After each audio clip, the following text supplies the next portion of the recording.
Yes, I'm going to start out with Ms. Dizzy and ask you about a election case you participated in, Bronovich versus DNC. You were part of amicus brief.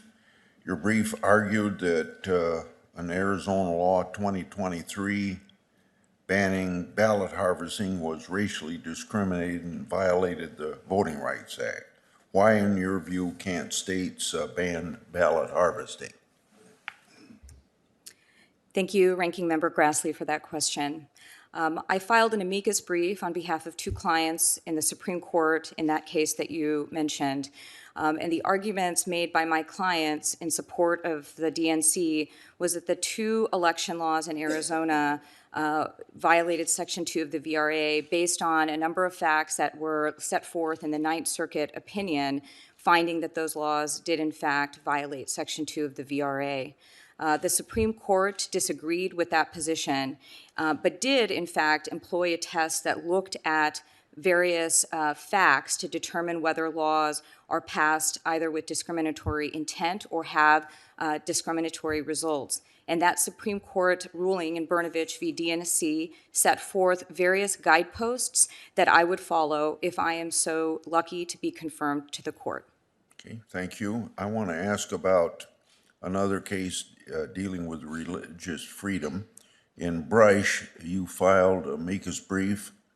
Your brief argued that Phoenix was required to force owners of an art studio to create custom wedding invitation celebrating same-sex weddings in violation of owners' sincerely held religious beliefs.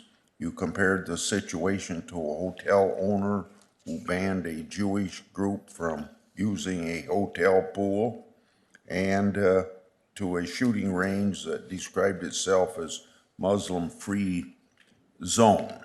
In your view, is a decision to decline to print same-sex wedding invitations religious discrimination? Thank you, Ranking Member Grassley.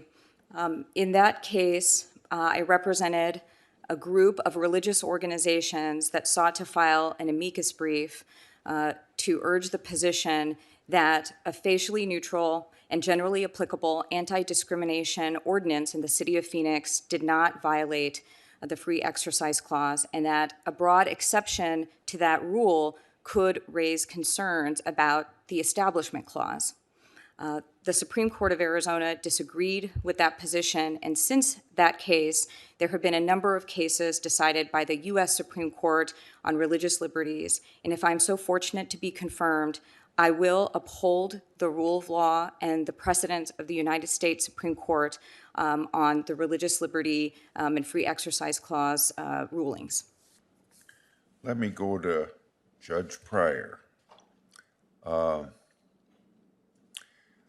May the 24th, 2014, you delivered a presentation to a group of students to improve their financial literacy.